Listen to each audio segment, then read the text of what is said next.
going on, guys? It's the Mad Dragon. So the other day I was watching Judgment Day with some of my friends. We were checking out how the Welsh club regions were getting on, and by the end of the season they're not looking too good. 3 of the 4 Welsh clubs are down in the bottom 4 of the URC, alongside of Wales finishing 5th in the Six Nations. The question came up about Wales's chances in the World Cup. Now, before the 2019 World Cup, I actually had quite high hopes for Wales winning a Grand Slam Six Nations back in 2019. I thought with the strong team they had, they could carry on into that year's World Cup and finish very highly, and it's probably one of the best chances I've ever thought of them having to actually be able to win the World Cup. Looking at the performances in this year's games, my hopes are certainly nowhere near the same level going into the 2023 World Cup. Currently running at about odds of 28-1 to win the World Cup. They're certainly going in as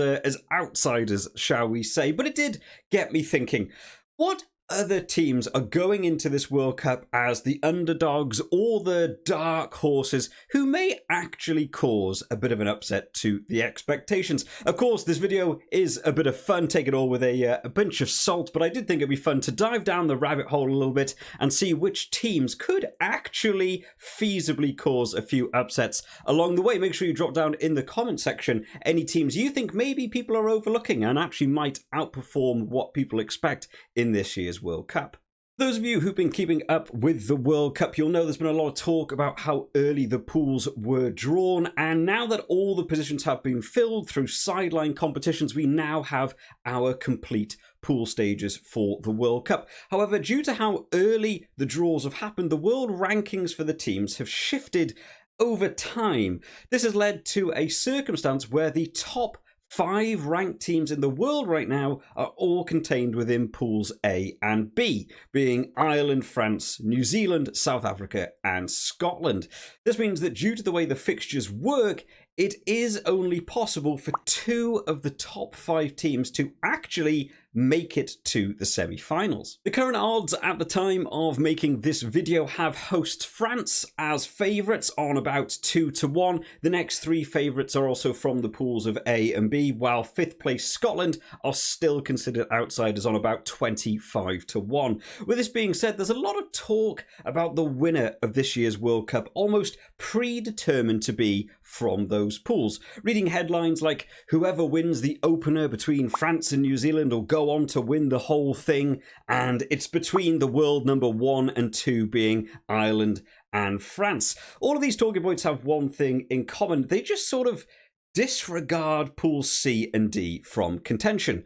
So I thought it'd be fun to take a look at who might just be the dark horses going into this competition from those pools. Let's start out with Pool C, consisting once again of Wales, Australia, Fiji, and Georgia. It will be effectively a rematch of the 2019 pools, with the only newcomers Portugal in replacement of Uruguay from back in 2019. Wales, unfortunately, have missed the mark for me over the past couple of years, and while my expectation is still for them to get out of the pool stages, tough matches against Fiji, who typically Wales tend to beat, but you may remember that Fiji actually outqualified them back in the 2007 World Cup.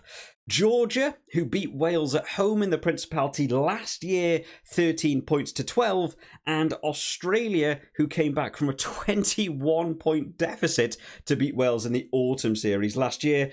All this leads me to think that they won't probably be competing in the final. Australia, on the other hand, enter this tournament as a bit of an exciting prospect for me. Eddie Jones has taken over as head coach of Australia due to their 40% win rate last year not being deemed good enough, including a loss to Italy, causing Dave Rennie to be sacked, which at the time I thought it was a little bit harsh.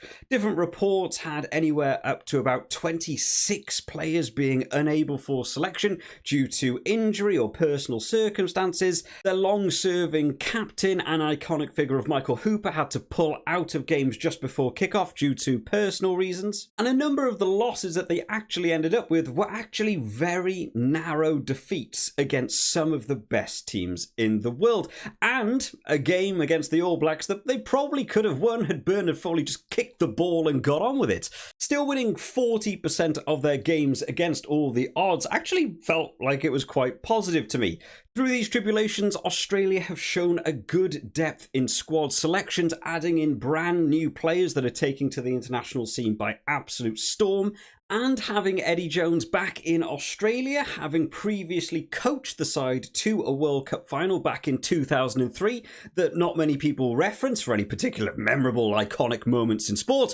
It is sure to bring some new tactics and add some muscle to the Aussie skeleton. Pool D has three main competitors to get out of the pool stages, being England, Japan and Argentina. And while Japan have reached highs in the last two World Cups with a win over the Springboks in 2015, coached by the aforementioned Eddie Jones, and two phenomenal wins over Ireland and Scotland in 2019, they've sort of become the world's favourite underdogs when it comes to the World Cup, and you can never write them off. But I'm not sure if I see them getting out of the pool stages this year. England, under new coach Steve Borthwick, finished fourth in this year's Six Nations, dropping from 2022's third place position, leaving a short turnaround time to get prepared for the World Cup, and fixing the issues is certainly an obstacle to overcome.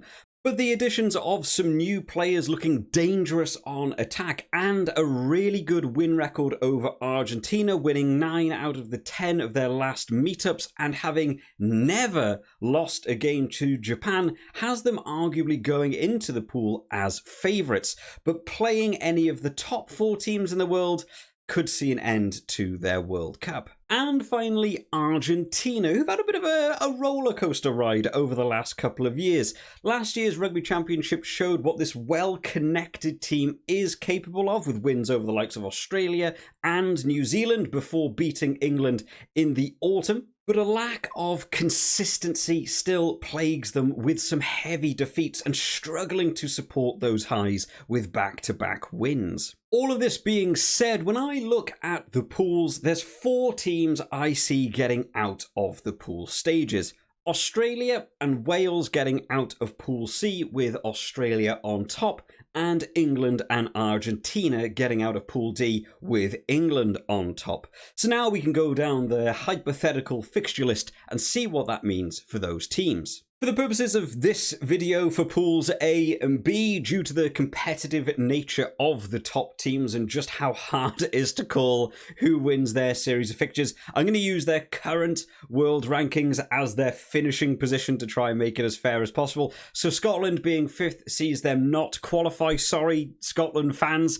World number 1 Ireland finish above 4th place South Africa, and 2nd place France finish above New Zealand after some hypothetical win in their World Cup opener.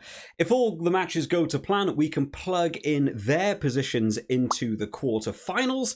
And as I mentioned earlier, I already have my end results for Pool C and D, so we can plug them in too. What a fun set of quarterfinals they are. That looks like an absolutely cracking weekend of rugby right there. So, following on from our quarterfinal lineup, if the winner of each matchup is likely based on their world ranking as we did before, Australia beat Argentina, which isn't unlikely as they've won 6 out of their last 10 meetups. Argentina have won 2, and 2 of them being draws.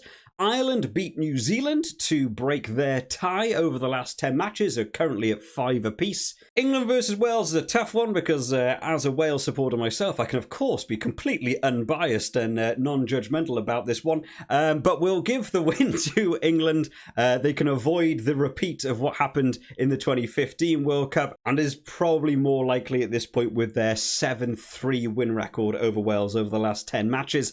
And France beat South Africa in the only game that's actually not backed up by past results, having South Africa won 7 of the last 10 meetups. So maybe you could interchange these ones a bit. I'm just going off the world rankings for the second, but you could probably fit in South Africa there and go down a whole different rabbit hole if you wanted. Maybe some big home advantage really came through for France like it did in last year's autumn series. With those results now being known, we can plug them into the table to reveal our semi-final fixtures. Wallabies versus Ireland for a huge game and a repeat of Le Crunch from this year's Six Nations blowout game between France and England. Now, obviously, if we just keep going by the world rankings placement to determine the winner, it would end up just being Ireland from before I'd even started making this video. So let's mix it up. Let's take it game by game and think about the way these fixtures go. Starting with France versus England. Given the last 10 results between these teams are currently at 5 apiece. However, France have won the last 2 meetups. One in a Grand Slam year and one being England's 3rd biggest defeat of all time. France also have the home advantage, however, they have had a tougher route to get here. To get to this point, they would have had to have beaten New Zealand and the Springboks, which is no easy feat. Injuries and cards in games could cause players to miss out on the fixtures, whereas England have had to beat Argentina and Wales, which they were most likely favourites for in both games. To me, the French squad is currently better in depth to cope with injuries, and their improvements over the last couple of years lead me to lean more towards this one being a France win. Australia and Ireland have some other fun things to look at. On the face of it, on a one-off match, Ireland go into this one as favourites. But something to bear in mind here is the fixtures that have led the two teams to this point. Australia have had to overcome the likes of Wales and Argentina, but the recent show of depth in their squad makes me think they can cope with the challenge. Ireland, on the other hand, have had to beat Scotland, South Africa, and the All Blacks all to arrive at the semis. Beating 3 of the top 5 teams in the world is a hard ask, but also important to consider the fixture order. Australia have quite a tough beginning of their pool stages. They play one game every week after the World Cup starts. However, after playing Portugal on October the 1st, they do not have another game the following week, meaning they play the first 3 games. The 4th game is Portugal, which may fall more in line with a B team Australia to allow rest for first-string players after playing Wales, followed by a whole nother week's worth of rest before playing in the quarters. Argentina, who they play in the quarters, actually have one more game to play during this week off for Australia, as they have to face Japan on October 8th to decide who qualifies from the pools, giving them only 1 week of prep for the quarter-final game compared to Australia's 2, giving the Aussies a better chance of a well-rested first team going into the game. Ireland's fixture list is a bit different. They warm up into their stage facing Romania and Tonga in the first opening 2 weeks before a big clash against the current champions South Africa on the 3rd week. A 4th week of rest to recover before their final game against Scotland in Australia's bye week. This game will most likely decide who qualifies from the pool and as such will require a first string team. 7 days later, they must play the All Blacks, who have had 2 extra days prep time after their final pool game against Uruguay on the 5th of October, which could also front more of a B team All Black side. Ireland will face a tough road to get here, and while the depth in the Irish squad is fantastic, injuries to key players like Sexton, Gibson Park and Hugo Keenan over the journey could cause large obstacles to overcome. With all that being said, it really begins to feel like Australia actually might go into this game with a more well-rested and more organised team with slightly longer to prepare themselves for this game compared to Ireland, who've had a long old road to get here. These two teams actually met in the autumn last year, with Ireland fronting a pretty first-string team and the Wallabies off the back of a loss to Italy and missing key players, only going on to lose the fixture by 3 points. With all these things taken into consideration, Australia may have a better chance in this game than a lot of people expect. And for the purposes of this video, Australia go on to win this one, giving us our final. Australia versus France, an enormous fixture and a repeat of the 1999 Rugby World Cup final. Apparently, at least that's what Google says. I was 4 years old at the time and obviously have no memory of it. But you know who won that fixture? Australia, 35 points to 12. Could 2023 see a repeat of 1999? It's a fun question. My initial instinct is that France would probably still be able to seal out a victory with the crowd behind them, the home advantage, and Eddie Jones having a history of teams performing well at World Cups but not being able to take it home. France most likely go into this one as favourites, but in the last 10 fixtures between these two sides, Australia have won 6, and 3 of the 4 losses to France were by as little as 3 points. That's just a drop goal in a World Cup final. What could be so hard about that? With the eyes of the world staring at the top 5 ranked teams, expectations and pressure seem to be focused more on one side of the board. I think it opens the door for a more unexpected team to take advantage of the situation and give us a World Cup to remember. So out of all the teams going into this World Cup, if there's one team I could see flying below the radar and causing an upset to expectations, for me, it could well be Australia. So it's not so much the dark horses in the race, but maybe the Golden Wallabies are the ones to watch out for.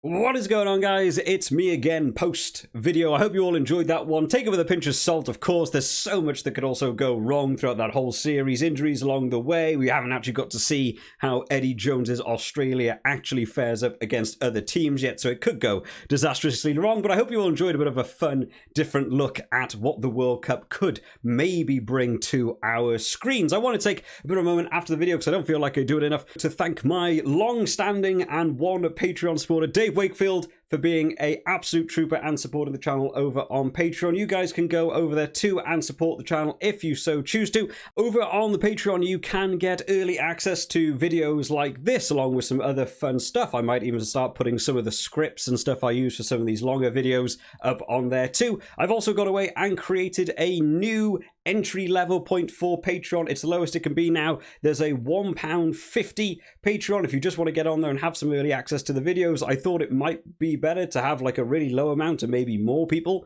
would want to get involved in a low amount, and it helps support the channel out and it gives you guys some early access to videos. I hope you've all enjoyed this one today, guys. I will see you all next time. Bye bye.